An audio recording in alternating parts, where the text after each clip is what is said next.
Það er góð regla að stilla strax í upphafi nýs verkefnis réttan mælikvarða þegar unnið er í Inkscape.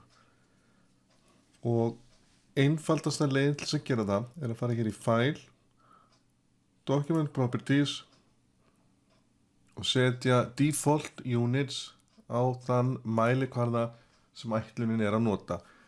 Hér er hægt að velja ýmsar mæli einingar.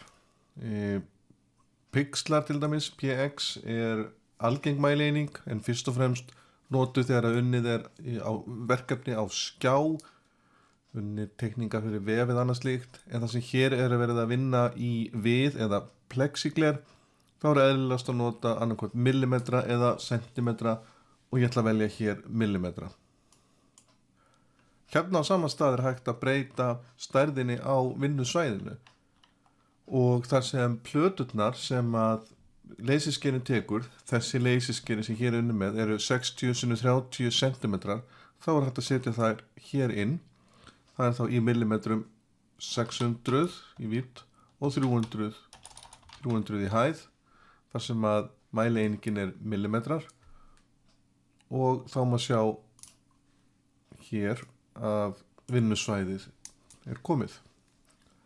Nú, ég ætla að teikna upp einfaldan ferning, smelli hér á ferningin og teikna upp ferning. Og til þess að ákvarða í hvaða stærð hann er, þá er þetta að breyta einingunum hér.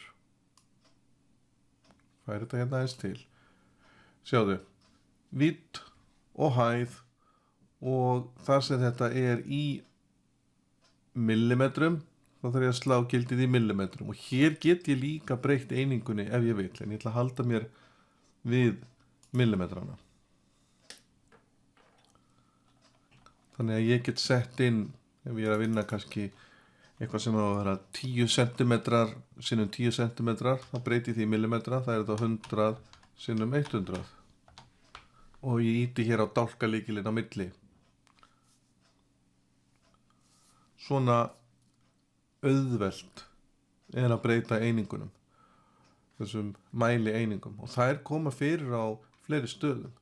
Þannig að ef ég vel til að mynda fill and stroke, sem kemur hérna alveg hægra megin, þá get ég séð að í stroke style, það sem að er farið yfir meðal annars þykktina á línunni, þá er hún hér gefin upp í millimetrum. Þegar ég valdi millimetra sem sjálfgefna mæli einingu.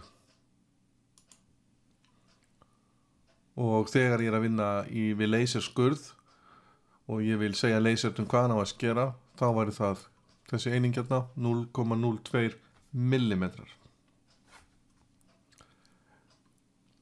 Þannig að það er mjög mikilvægt að hafa þessa mæli einingu alltaf í huga og hafa hana rétta og miðana við það verkefni og það efni sem verið er að vinna.